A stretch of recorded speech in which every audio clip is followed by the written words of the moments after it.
August 24, 2001, 5:30 UTC. Over the middle of the Atlantic Ocean, Air Transat Flight 236 is cruising at 39,000 feet, a perfectly functioning Airbus A330 carrying 306 souls across a black, endless void. In the cockpit, nothing looks dramatic. No firelights, no master warnings, just numbers. And those numbers don't agree. Fuel is vanishing from the right wing at a rate that defies logic. In less than an hour, 17 tons of Jet A will be floating on the surface of the ocean below. The aircraft doesn't know it's dying. The crew doesn't believe it's possible, and gravity is already waiting. This is not just a story about an emergency landing, it is a case study in how a microscopic mechanical mismatch, invisible to the naked eye, nearly triggered one of the deadliest fuel starvation events in modern aviation. It is the story of the Azores Glider. To understand how a state-of-the-art Airbus A330 ran out of fuel over open ocean, we need to go back 5 days before the flight ever left the ground. August 19, 2001. Engine number 2, a Rolls-Royce Trent 772 mounted under the right wing, had reached the end of its service life. It required replacement.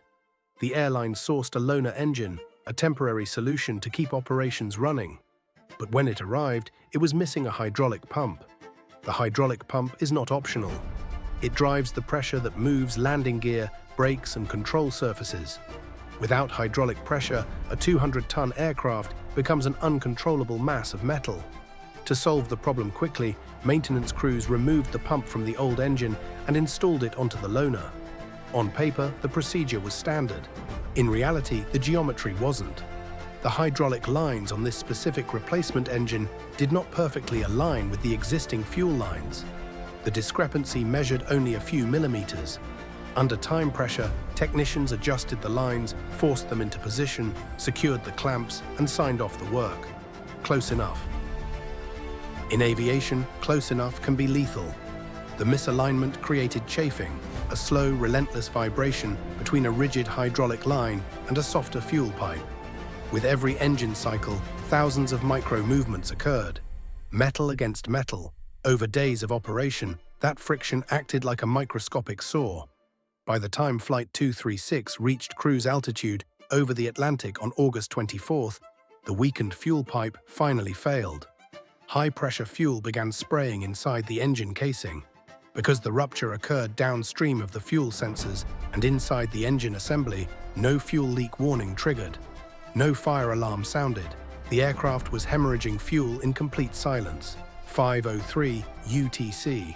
4 hours into the flight, cabin lights are dimmed. Most of the 293 passengers are asleep.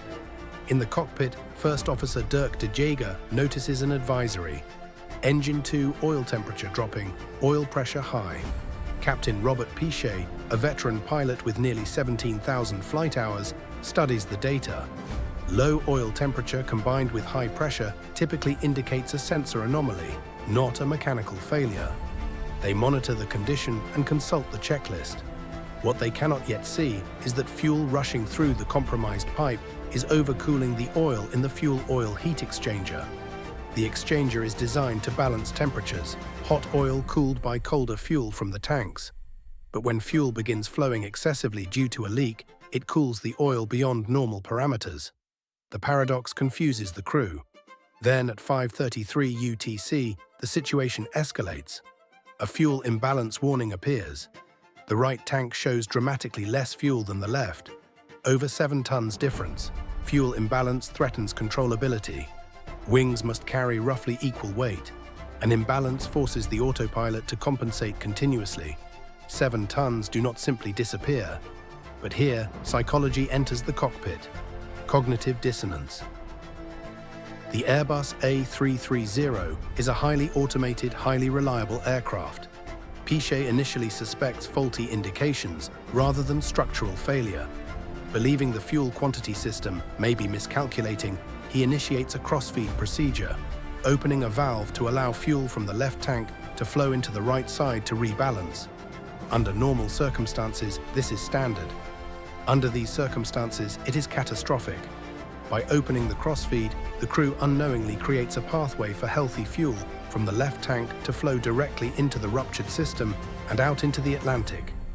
5:45 UTC, fuel totalizer readings confirm nearly 12 tons lost.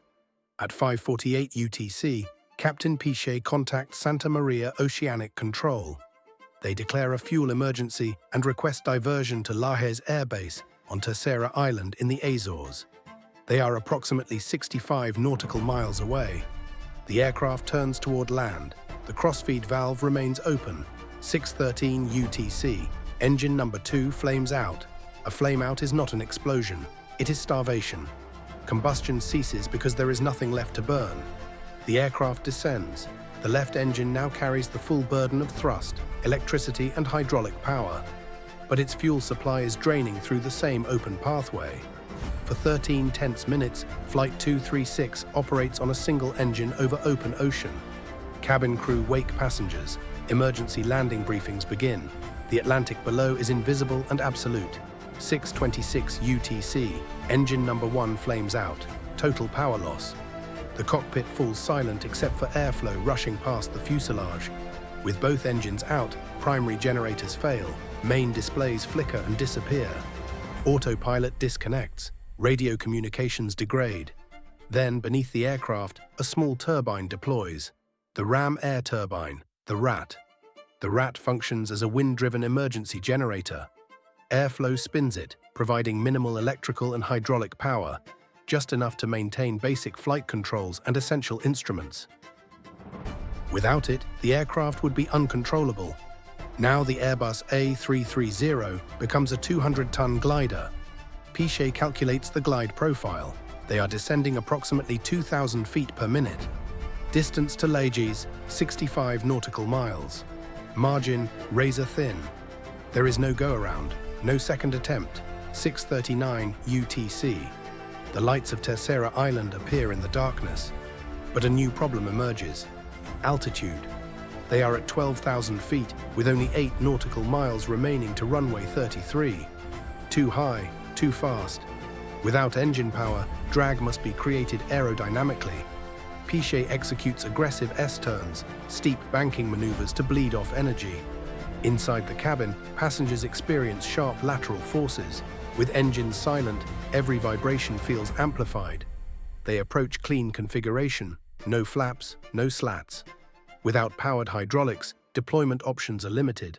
Landing speed will be approximately 200 knots, far above normal. 6:45 UTC. After gliding for roughly 19 minutes without engines, Flight 236 reaches the runway. Touchdown occurs at approximately 200 knots, nearly 370 kilometers per hour. The aircraft bounces once before settling. Reverse thrust is unavailable, engines are dead. Braking relies on accumulator pressure stored in emergency hydraulic systems. Each brake application consumes limited reserve energy. Heat builds rapidly. 8 of the 10 main landing gear tires burst under stress. The aircraft slides on exposed rims, throwing sparks into the pre-dawn sky. After nearly 10,000 feet of runway, the Airbus comes to a stop just short of the ocean. All 306 people on board survive.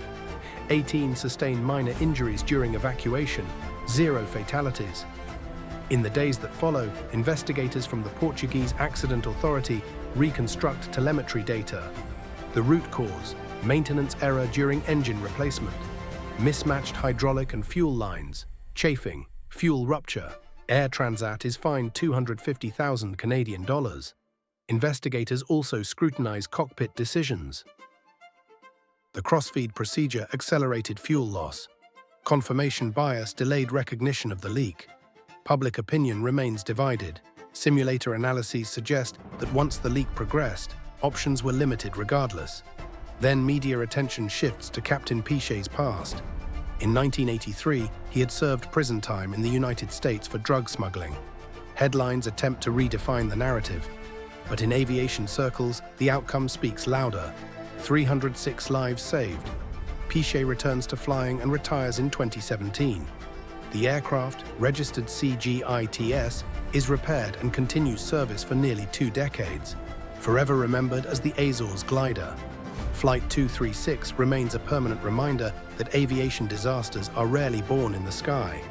They begin in maintenance hangars, in millimeters, in assumptions. In the cockpit, the most dangerous gap is not altitude above water. It is the space between data and belief. Over the Atlantic that night, engines failed, systems collapsed, and gravity waited. But discipline, skill, and a small wind-driven turbine kept 306 people alive. And the ocean never claimed them. But the deeper story of Flight 236 doesn't end on runway 33 at Lajes. Because what happened that night would quietly reshape procedures, training emphasis, and maintenance awareness across long-haul operations worldwide. Investigators reconstructed the timeline down to the second using flight data and cockpit voice recorders. The data showed precisely when the fuel flow began exceeding normal parameters. It confirmed that the rupture occurred after the fuel quantity sensors, explaining the absence of a leak warning. The aircraft did exactly what it was programmed to do. It never knew it was bleeding out. The maintenance findings were clinical and unforgiving. The hydraulic pump transfer itself was not improper. The error lay in the installation geometry.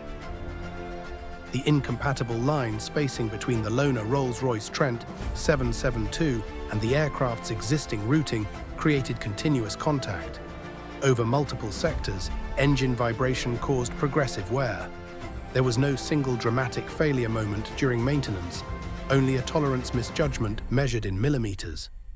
Chafing had been documented in aviation before, but rarely with consequences this severe. In training departments across airlines, another conversation unfolded, one about human factors. The fuel imbalance warning was real. The oil anomaly was real. The totalizer numbers were real. Yet the crew's initial mental model, this aircraft cannot be leaking fuel, overrode accumulating evidence. This was confirmation bias in a high-technology cockpit. Modern airliners are engineered to reduce workload and prevent error. But automation can also create psychological traps. When machines are usually correct, pilots may distrust anomalies. When systems rarely fail, the idea of catastrophic failure feels improbable.